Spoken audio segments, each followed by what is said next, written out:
ஸ்நேகமான உறவுகளுக்கு ஸ்நேகம் தொழியின் வணக்கங்கள். இது நம்ம சேனலோட ஃபர்ஸ்ட் வீடியோ. என்னோடய ஃபஸ்ட்டு ரெசிபி ஷேர் பண்ணுறதுல ரொம்ப ஹாப்பியாக இருக்கேன். ஓகே, என்னோடய ஃபஸ்ட்டு ரெசிபி இனிப்பாக இருக்கணும்னு நான் நினச்சேன். ஸோ பாயசத்தோடு ஆரம்பிக்கிறேன். பாயசம்னா உடனே சர்க்கரை, அரிசி, பால்னு நினச்சிங்களா?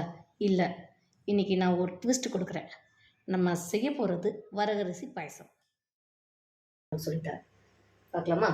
வரகரிசி சும்மா ஒரு 50 கிராம் தான் எடுத்துருக்கிறேன். நான் அதை ஒரு காலவருக்கு முன்னாடியே ஊற வச்சேன். ஏன்னா அதில் நிறைய கருப்பு ஊற வைக்க சொல்லவே கலர் சேஞ்ச் ஆகும். அதனால் ஊற வச்சு எடுத்துருக்கேன். நெக்ஸ்ட்டு ஒரு 100 கிராம் 50 கிராம் நம்ம அந்த வரகு எடுத்தோன்னா ஒரு 100 கிராம் நாட்டு சக்கரை எடுத்துருக்கிறேன். கூட சிறுபருப்பு எடுத்துருக்கிறேன். முந்திரி, நெய், ஏலக்காய் தூள், நெக்ஸ்ட்டு உப்பு, கொஞ்சம் அந்த உப்பு கொஞ்சம் கொண்டுட்டு வந்துருக்குறேன். காய்ச்சி ஆற வச்ச பால், ஒரு 1/2 லிட்டர் பால் இருந்தால் நல்லாயிருக்கும் இந்த பாயசத்துக்கு. நான் உங்களோட பாரம்பரியத்தை கொண்டு வந்து சேர்க்கணும்னு நினைக்கிறேன். வரகரிசியை நம்ம போட்டுக்கிறோம். போட்டுட்டு 50 கிராம் வரகரிசின்னு சொன்னேன். அதுக்கு ஒரு 250 கிராம் தண்ணியோ இல்லை ரெண்டு ஒரு சொம்பு தண்ணி வைக்கிறேன். போட்டதுக்கு 3 பங்கு தண்ணி. இது எவ்வளோ சூப்பராக வெந்து வந்திருக்கு பாருங்களேன்.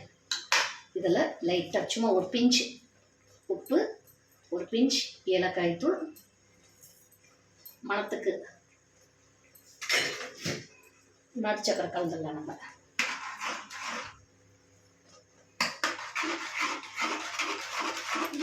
கலர் சேஞ்ச் ஆகுது, தெரியுதுங்களா உங்களுக்கு? தெரியுதுங்களா?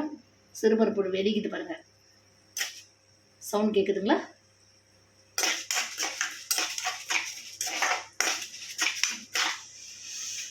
அப்பா, நெய்யோட மனம் சூப்பராக இருக்குது. பார்த்தாலே தெரியுதுங்களா? கலர் சேஞ்ச் ஆகி நல்லா பொன்னிறம் ஆயிடுச்சு. இதை எடுத்து கொதிக்கிற அந்த பாயசத்தில் நம்ம எடுத்து போட்டுடலாம். நெய்யை மட்டும் விட்டுட்டு பருப்பை மட்டும் எடுத்து போடலாம். நெய் போட்டலை, நெய் அப்படியே வச்சுருக்கிறேன் நான்.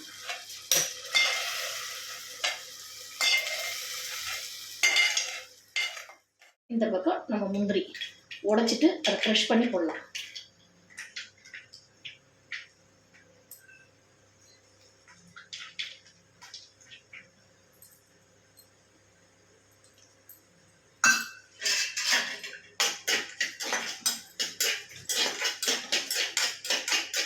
திராட்சையும் போடலாம். அது என்னவோ அந்த திராட்சை எனக்கு பிடிக்காதுன்ற ஒரு ரீசன்னால திராட்சை நான் போடலை. உங்களுக்கு இருக்கிறதுனா திராட்சையும் போட்டுக்கோங்க. வேறு ஒரு ஐட்டம் இன்னும் சேர்க்கவே இல்லை. என்ன சேர்க்கலை? பால்.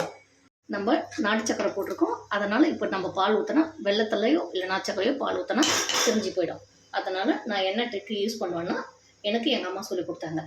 என்னென்னா, சும்மா ஒரு 2 ஸ்பூன் அளவில் தண்ணி மிக்ஸ் பண்ணிட்டுனா, தண்ணி மிக்ஸ் பண்ணிட்டேன் பாருங்கள். ஃப்ளேம் ஆஃப் பண்ணி வச்சுருக்கேன். தண்ணி மிக்ஸ் பண்ணிவிட்டேன். பால் ஆட் பண்ணலாமா? ஓகே, ஆட் பண்ணியாச்சு. காசி ஆற வச்ச பசும்பால் வரகரிசி பாயசம் ரெடி. ஹெல்த்தியான வரகரிசி பாயசம். என்னோட இப்போ பசும்பால் தான் இருந்தது, அதனால் போட்டிருக்கேன். உங்களுக்கு தேங்காய் பால் கிடைச்சாலும் போடலாம், இன்னும் டேஸ்ட்டாகவும் இருக்கும். இந்த வரகரிசியில் ஃபைபர் ரொம்ப அதிகமாக இருக்குது. பிளட் சுகர் கண்ட்ரோல் பண்ணுறதுக்கும் டைஜஷனுக்கும் இது ரொம்ப ஹெல்ப் பண்ணுது. உமன்ஸ்க்கு பிசிஓடிஸ், ஹார்மோனல் இன்பேலன்ஸ்க்கு இருந்தால் இந்த மாதிரி சிறுதானியம் இன்க்ளூட் பண்ணால் நம்மளுக்கு நல்லது. வெயிட் லாஸ்க்கு சேஃபான ஆப்ஷனாக இந்த சிறுதானியங்களை நம்ம கொண்டுட்டு வரலாம். நீங்கள் ட்ரை பண்ணுங்கள். உங்கள் எக்ஸ்பீரியன்ஸை கமெண்டில் சொல்லுங்கள். இந்த மாதிரி ஹெல்த்தியான ரெசிபிஸ் பார்க்கணுன்னா நம்ம சேனலை லைக் பண்ணுங்கள், ஷேர் பண்ணுங்கள், சப்ஸ்கிரைப் பண்ணுங்கள். மறக்காமல் பெல் பட்டனை கிளிக் பண்ணுங்கள். அப்போ தான் நான் போடுற வீடியோ உங்களை வந்து சேரும். நிறைவுடன் உங்களின் தோழி.